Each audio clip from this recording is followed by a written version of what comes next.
Mga kaibigan, ang paghaharap na PNP Chief Bato de la Rosa sa media dito kay Ronnie Dayan. Nakikita po ninyo naka-bulletproof vest pa itong si Ronnie Dayan na itinuturing na isa sa mga high-value inmate ngayon ng PNP dahil dun sa warrant of arrest. Puntahan po natin ang briefing area ng NHQ. Mr. Ronnie Dayan, buhay na buhay, poging-pogi, and walang problema. May arthritis lang. Kaya pakangkaang siya maglalakad. May arthritis. He was arrested by operatives of Police Regional Office 1 under Police Chief Superintendent Greg Pimentel. Dalawang province ang nag-operate nito. Yung La Union Police Provincial Office led by Police Senior Superintendent Francisco, and also operatives from Pangasinan Police Provincial Office led by Police Senior Superintendent Ronald Lee. Matagal ito na operation dahil talagang nagtago siya ng husto. Nasa bundok siya nagtago, parang close to ermitanyo na wala makakita sa kanyang tao. All the while, we were looking for him. Siya pala ay doon nagtago sa Sitio Bato. Sitio Bato, Barangay Lakong, San Gabriel, La Union. Doon siya nagtatago ng matagal. But nagkakaroon ng habulan. Matagal yung chase nila. Yung literal chase talaga, takbuhan sa bundok with our operatives. Nagtago pa siya sa ilog, lahat-lahat na ginawa niya, escape and evasion, but yung ating mga operatives ay magaling rin na pursuer. Talagang hindi siya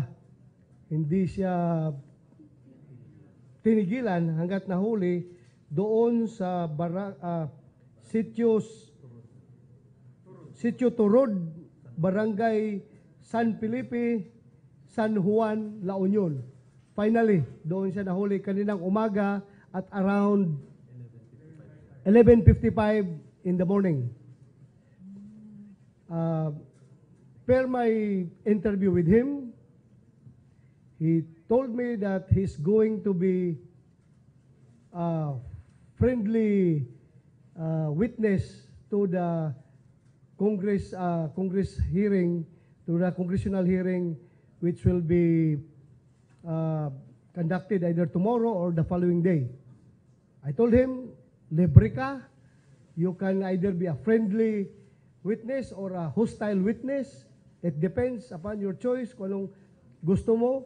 But he told me na he will be a friendly witness. He's willing to tell all. Lahat ng alam niya, lahat ng itatanong sa kanya sa Kongreso ay sasagutin po niya base lamang po sa katotohanan. We do not exert undue duress or undue pressure upon him. Kita naman nyo, walang gasgas. Hindi po siya sinaktan, hindi siya tinakot, hindi siya sinaywar. Yun lang daw gagawin niya bukas sa hearing. Magsasabi siya ng katotohanan. So, from here, after this, I will turn him over to the Sergeant at Arms of the Congress, Lieutenant General Ditabali, retired. Sir, andito ka, sir. Oh. General Ditabali will receive him from us, then escorta namin going to the Congress. Saan ba ito ipa-check-in, sir? I-check-in, inside the complex, sir. Akala ko sa hotel, so sa loob ng Congress, sir. So, ito-turn over natin doon kay General Ditabali. So, that's all. Again, buhay ha, buhay. Witness kayo, buhay. Yan dito. Hindi na mamatayan. Buhay yan. Lalo-lalo na pag mapunta kay General Ditabali yan, talagang isi-secure nila yan. Walang, sir, magsabi ka lang, sir, kung kailangan mo ng support ng police doon, sir, ha? Para, sir, para masecure natin ito. Mamaya tayo na ng pagbintangan kung may mangyari dito. Mahirap na. So, Ronnie Dayan is here. Any questions? First question from Hi sir, Tuesday po, DZWB. Tuesday. Sir, with due indulgence sir, pwede po bang malaman kay Mr. Dayan yung ilang informasyon na nagsasabing matagal na daw niyang gustong sumuko, kaya lang takot siya doon sa kanyang security and he needs assurance po na magiging ligtas siya. And nasabi niyo naman kanina na he was arrested Yeah. but not surrendered. No, sorry. Okay.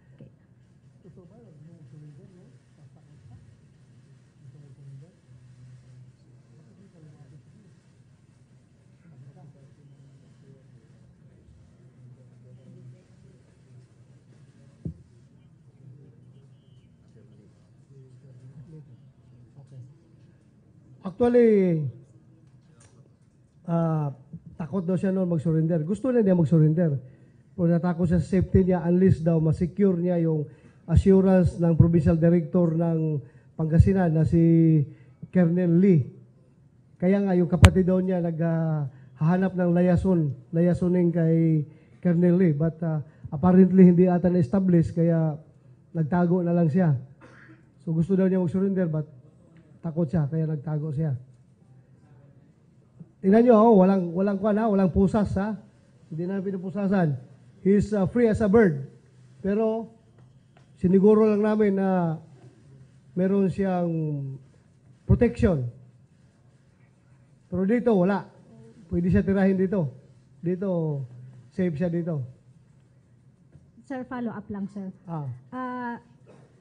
Yung walang posas niya, sir, arrested pa rin kahit walang Yeah, posas. just leave it to us. We know how to deal our arrested subjects. Just leave it to us. Basta what is important is safe siya. Sabihin naman ninyo na unfair kayo sir pag ibang kriminal nakapusas. Ito ngayon matagal ang hinanap, walang pusas. No. Thank you, sir. Kaya namin yan siya i-control kahit walang pusas.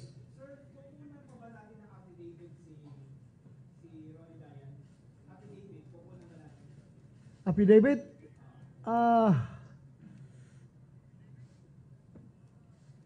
Ito turn over naman sa Congress eh. Wala na kaming time magkuha ng affidavit. Bahala na yung Congress doon maghawak sa kanya. Anyway, sasabihin naman daw niya lahat doon sa... Pero anyway, mag-usapan namin yan sa Congress kung pwede kami doon habang nandoon sila, kukuha kami ng affidavit. Pwede ba sir? Habang sa kustodinyo, kuha namin affidavit? Doon sa kustodinyo, pwede? Okay. Pero maghanap din ng abogado mo. Kailangan, meron ka bang kilala abogado? Kukuhanan daw? Wala. Hanapan tayo ng PAW. Abogado ng PAW. Wala daw siya abogado. Paghanap tayo, lawyer, a counsel of your own choice para pagkuha ng affidavit mo, assisted by a lawyer ka. Tingnan mo lang mamaya, ha? Okay. Ano? Ha? Sino bang nag-offer ng reward? BCC, sir. BCC. Magkano yon? 1 million. 1 million. Okay, General Pimentel, you collect the 1 million, sir, doon sa BCC, ha? Puntakin mo lang si Kwan, sir, si Dante Jimenez, no? Dante Jimenez? Ha? Ha? Ano bang sinabi sa reward? Reward sa makahuli o sa magbigay ng informasyon? Ganito yan, pag government yung DILG reward money namin, strictly for the informant yan. Pero, depende sa sinasabi, hindi naman government money yung basis eh. That is a private money. So, depende sila kung anong gusto na sabihin. Sabihin nila, ibigay namin ito sa pulis na nakahuli, then, pwede nila ibigay. Pag sinabi lang, ibigay namin ito sa, nagbigay ng information sa pulis, then, depende na.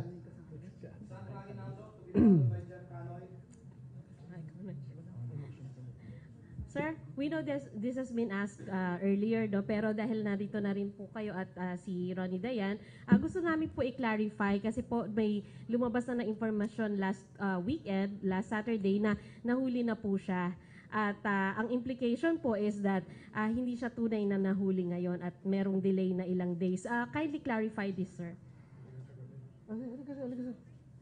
The RDO PR1 will be the one to answer that. Well, good evening, everybody. I want to correct the prior information that it's not true that Dayan was set up or arrested earlier. He was arrested 11:55 today. And his arrest is a product of 1 month and 12 days of continuous police operation. So there are areas focus of operation. One in Tunakalakaw, Bacnotan, where his uncle Raul Dayan lives. Brother of Ronnie. San Felipe, San Juan, where Jomar, the son of Raul Dayan, lives. Jomar is have a live-in partner.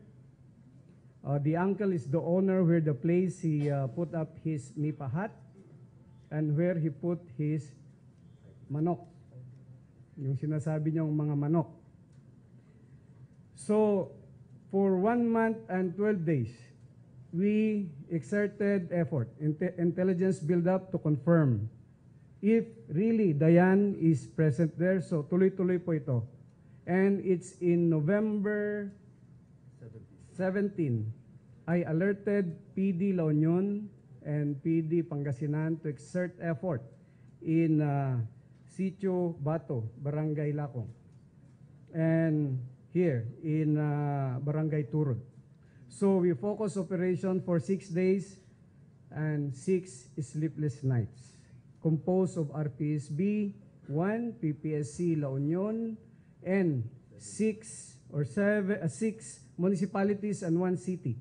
Maraming tao po to. Sinuklay po namin ang buong bundok doon. Hindi po totoo na sinet up siya. Talagang hinanap po namin siya hanggang sa na-corner siya. He ran out of place and time to hide. So finally, the long arm of the law is here, presenting him. Did I answer the question, ma'am? Yes, sir. Yes, sir. Thank you. Sir, Sir, baka rin po gusto yung mag-comment kasi may earlier reports din po saying that Mr. Dayan is being pressured to link the Vice President to drugs. Ano siya ba? To link the Vice di umano po si Dayan daw po is being pressured to link the Vice President. Pinipressure ka ba? Pinipressure ka daw na i-link yung Vice President? Sino bang gumawa ng istorya na yan? Ako, para bang sasabog yung ulo ko sa kakaisip, bakit may mga ganong efforts mawawala ng saysay yung ating honest to goodness na investigation pag lumalabas yung ganyan na mga istorya. Meron bang gusto mag-link kay Vice President Leni Robredo? Tapos ikaw, puta, masyado ka naman bilib.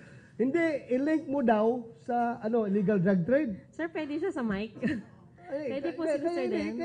Kaya nga, i-control natin ito. Okay. Dahil baka mamaya sasabihin niya na, alam mo na, ha? Ano?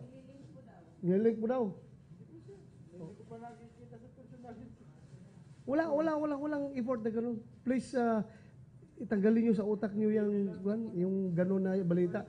Parang kuha yan, part of the, para bang gusto nang gumagawa ng istorya niya na pagalitin yung taong bayan sa administrasyon na bakit i-link yung dissenting Vice President sa ganitong, sa illegal drugs na which is very obvious na ano ba naman, napakalinis na babae, napakalinis na Vice President, wala naman tayong makitang kuha sa kanya para ganon i-link siya.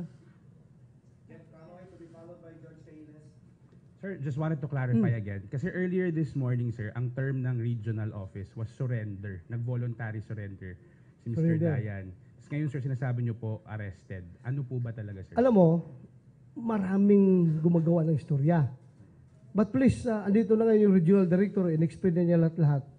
Ayan po ang official version ng Police Regional Office 1. In fact, kailan ba niyo ako kinukulit na nahuli na daw? Ng Orbistondo Police. Yung bang term niyo eh. The other day o kahapon? Sabado, sir. Kahapon. Oh. Sabado. Hindi totoo.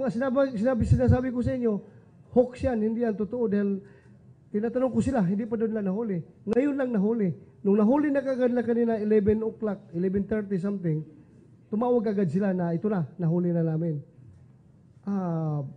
Huwag kayo maniwala sa mga unofficial sources. So arrested, Ito. sir. Arrested talaga.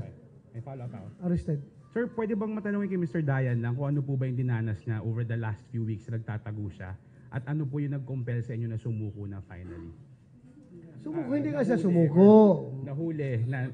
Oh, Ano pero nag-compel hindi. sa kanya para mahuli? Sinasabi niyo, sir, pero hindi, sinasabi niyo kasi kanina, sir, di ba gusto niyang sumuko nga? na Gusto wala- niya sumuko. Oh, bakit ganun na yung ano niya? Yung mindset niya nung time na yun? Ano, sir? Pwede po bang Paano? magsalita si Kwento Mr. mo kung Dayan? ano, habulan. Yung totoong habulan, saan kayo umabot? Sige, kwento mo. Nung unang araw, hindi naramdaman ko na sila, na nakita ko na sila. Yung bundok kasi malaki. Sobrang taas. Ang dami kong sugat sa pakikipaghabulan sa kanila. Pero nahirapan din sila sa akin. Nahirapan sila ng ilang oras lang kasi sa tago, masukal yung bundok. Isang beses, ito lang pagpunta ko doon sa pagtago. Kaso yung lahat ng exit ng bundok kasi, minonitor namin na nandun pa yung pinsan ko. Kaya alam ko lahat yung exit ng bundok. Kaso nasuko ako sa bukid na. Dahil hindi ko na talaga makatakbo. Dahil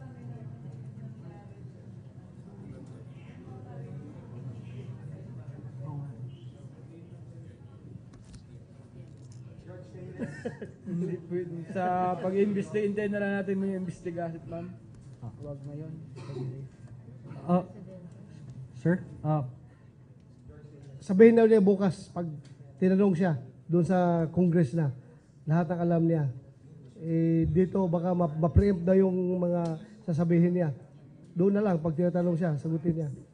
sir, Sige, next. sir, para mawala lang yung mga pagdududa, ano po? Kasi ang allegation talaga kay Mr. Dayan ay bagman siya ni Senator De Lima. Once and for all, sir, may we know if he really is the bagman of Senator De Lima. Doon na sa Congress yan. Sa Congress. Sa Congress. Sir, Mamaya, tanungin mo kung sikreto. Kung tayo lang, tanungin mo sige ko. sir. How about the supposed relationship with the senator? Ha?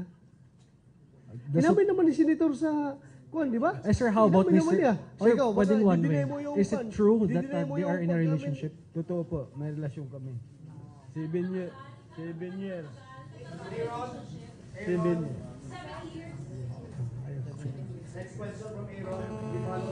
Hello, sir. Sir, just to give a clear picture of what happened during the arrest. Ha? Hingi lang ako ng clear picture of what happened during the arrest. Gaano kalayo yung pinagtaguan sa pinanghulihan? Tapos gaano katagal yung habulan? Masabi mo? Sige. Malayo po yun, sir. Siguro, nagtakbo kami ng sa ilog pa lang, sir. Baka umabot na ng mga 15 kilometers. Hanggang sa napunta ako sa bukid. Dapa na ako doon dahil putik, taniman ng palay. Uman yung arthritis ko. Kaya napaupo na lang ako. Hindi na ako tumakbo. Talaga nagpa-ano na ako. Ikaw na yung sumuko Hindi, nagpahuli na talaga ako. Wala na. Ubus na yung, wala nang energy. Lubat ka, lubat. Lubat ka na. Wala pa akong... Sir, Ah, tanungin lang po namin kung may message siya kay Secretary De Lima. Ay, Senator De Lima. ayaw daw niya sagutin yan. Ayaw daw sagutin. Ay, sir, ito na lang, sir. There is a proposal na dito na lang sa Krame ipiit si Mr. Dayan. So, kung sakali, saan po siya? Kasama ba siya ni Kerwin? O ano? Depende kay Kwan. Depende sa pamunuan ng Congress kung saan niya gusto kung sabihin ng Congress na dito sa amin, tanggapin namin. Walang problema. Depende yan sa kanila sa Congress. Evening.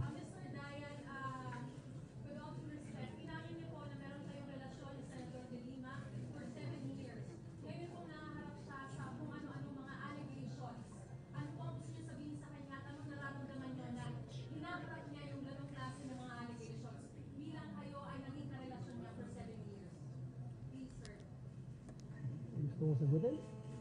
Ha? Okay. Wala pa akong may sasagot, ma'am. Hindi pa po. Pagod pa siya, pagod pa siya. Na siya ay nalalagay sa ganito at naiipit sa ganitong sitwasyon. Huwag mo lang pilitin kasi ayaw. Ano yun? Sabi mo na ayaw. Oh, wala siya masasabi daw. Just for the record, sir, I understand. May follow up, sir. Sige, tapusin mo lang. Sige, go ahead. Sige. Wala. Sige. Ah.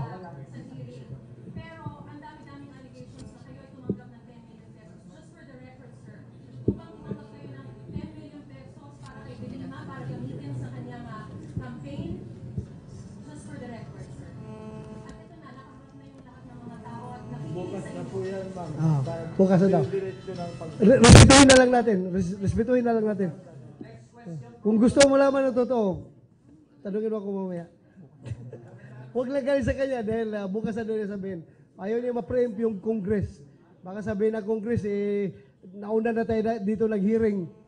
Sila bukas pa mag-hearing, tayo nag-hearing na dito. Yung, ilimit lang muna natin yung questions doon sa nature ng arrest, kung saan siya na kuhan, ganun-ganun. Huwag na muna doon sa mga punto kung saan itatakil sa Senado. Ha? Anyway, kung gusto niya sagutin niya. Pero sa ngayon, I advise you, ganun, doon na lang. Sir, good evening. Oh, wala. Inadvisean ba kita na huwag sumagot sa kanila? Sinadvisean kita? Advice si Sir, Oh. si Chief PNP, kaso hindi pa ko handa sumagot sa mga ganyan. Mas maganda kung sa Congress para alam din ng Congress. Are you being influenced para may ibang sagot nyo or yung tungkol sa isisiwalan nyo bukas? Sige, sagutin mo kung influence ka ba? Meron po bang nag-i-influence Tinakot ka ba? sa kung ano yung mga isasagot at isisiwalan nyo bukas sa hearing? Wala po, ma'am. Wala. So for the record, wala. Your Honor, ha? Wala. Oh, i-record mo yan. Mamaya. Sir, good Sige. evening. With your permission, pwede bang malaman kay Ronnie Dayan kung kilala niya ng personal si Kerwin Espinosa? Yes or no lang, sir?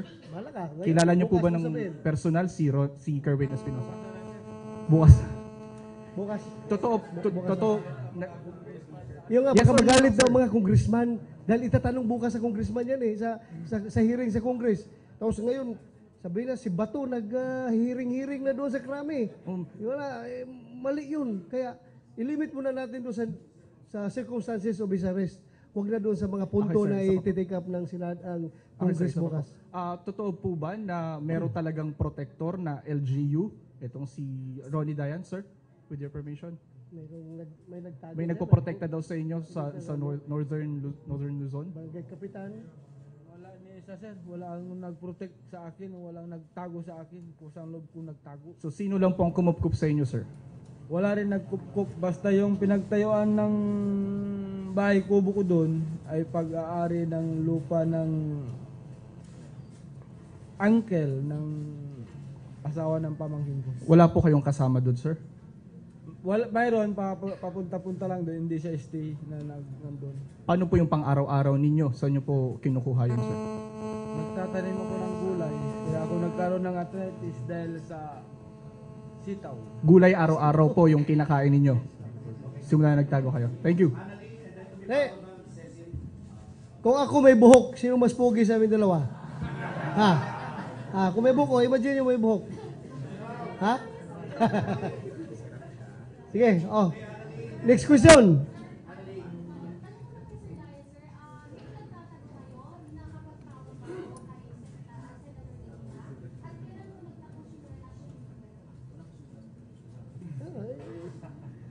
Uling nakausap ko si ma'am after election. Yun na yun. Nagpasalamat lang siya dahil dun sa pagkapanalo niya. 2014. 2014.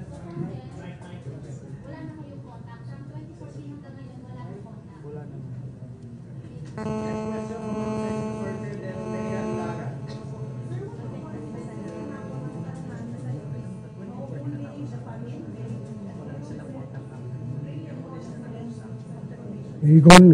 Ikaw naman, buo lang tiwala ko sa aking mga tauhan sa Region 1. Alam mo, ito si General Pimentel. Sa amin sa PNP, ito yung aming Dick Tracy. Dick Tracy, magaling ito i-spy, manhunt. Magaling ito. Kaya, buong tiwala ko, mahuli talaga nila yan. Dahil buong pwersa, you can just imagine, buong pwersa ng PRO1, ginamit na para suyurin yung bundok, para makita yung pinagtataguan niya. Makikita talaga yan.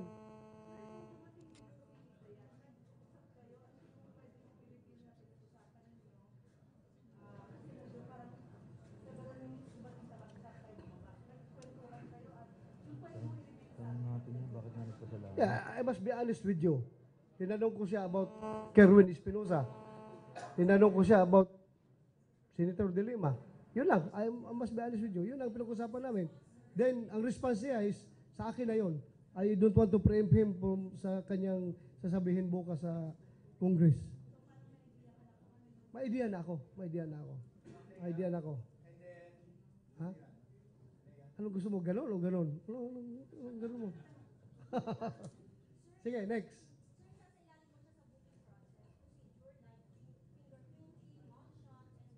Yes, since he's arrested, all arrested persons, arrested individuals, para naman depensa rin namin sa amin yan, ipaprocess namin siya. Then after that, turnover namin sa Sergeant at Arms ng Congress. Nandito na ba yung Crime Lab, Soko, or sinong magbubuk nito? Ipatawag mo. Kasi po, sir, hindi ito nyo na-booking doon sa PRO1, no? Hindi nila na-process sa PRO1 dahil pagkuha nila, pagtawag na sa akin, kuha na namin, sir. Sabi ko, ibiyahin nyo kaagad dito yan dahil ang media nangungulit na. No, ganun kayo ka-importante sa akin, ha? Sabi ko, ibiyahin nyo kaagad yan dito, sir. Dito natin yan ipaprocess. So, ang booking procedures will be conducted here na. Dito na.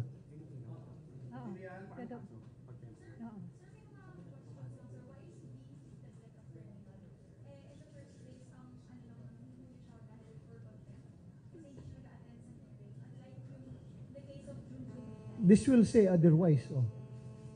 You mean, why is he being treated like a criminal? Oh, this will say otherwise. Walang pusas. Oh, is he being treated as criminal? Dahil nga mayroon siyang warrant of arrest issued by the Congress, then we have to abide by that warrant. Kailang arestuhin? Warrant of arrest. Meaning, arestuhin mo yan. So, inaresto siya, pero yun nga, hindi natin siya kinukonsider as common criminal. That is why wala siyang pusas. At hindi naman siya tatakbo dahil kahit na patakbuhin mo ito, kaya habulin ng mga pulis dahil may arthritis eh. Hindi yan makakatakbo ng malayo, may arthritis. Kaya. Kaya very confident tayo na hindi siya tatakbo.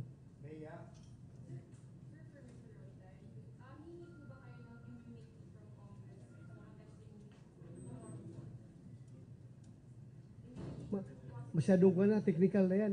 Kuha lang ito, limitado lang yung kuha niya eh. Alam mo ba yung question niya o gusto mo sagutin? Huwag daw muna yan, sagutin daw muna.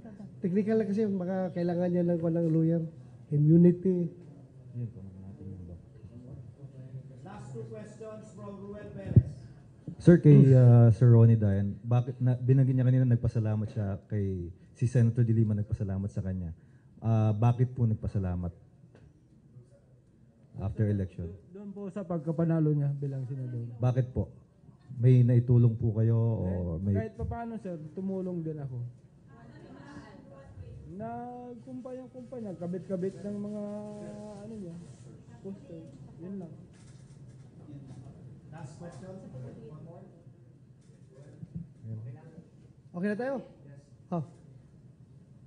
Nakatulong po ba siya sa kayo po sa pagbibigay po ng pondo or pag-raise ng funds for the senatorial elections po? Doon na, bukas na. Okay. Oh. Bakit ba? Ha? Medical. Bok. Sir, kayo na mag-turnover ito kay Sergeant at Arms, ha? Pagkatapos ng booking, escort na natin, sir.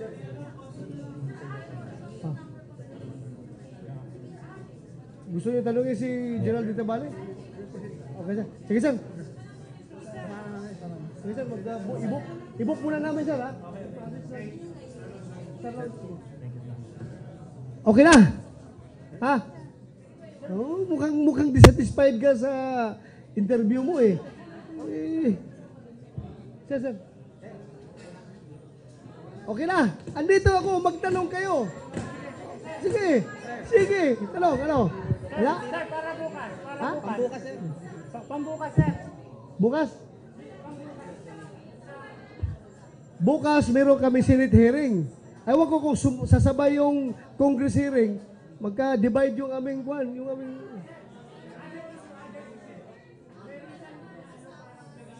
Ha? Ah.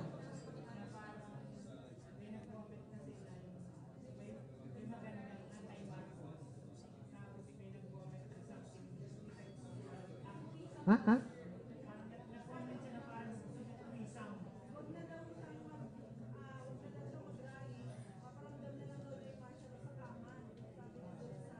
Sino yun?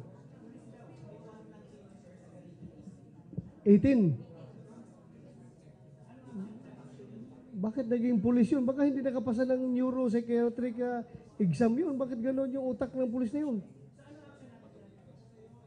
Ipa-neuro ko ulit. Pag bumagsak, tanggal servisyo. Ipapa-imbestigan ko yan. Region 18. Ano pangalan? Take note ang pangalan. Plantinos. Ha?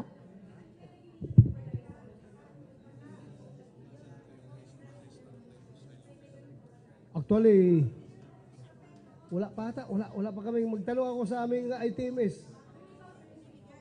Oh, you should stay. Pakita mo na maginoo ka, mabait, matino, at kagalang-galang na pulis. Hindi yung bastos ka na pulis na everything desirable sa desirable traits ng isang pulis. Kailan? Tapos ata? Ay, DJ, tapos na yun. Baka bukas or tanongin ko si Colonel Pero. Salamat, ha? Maraming salamat.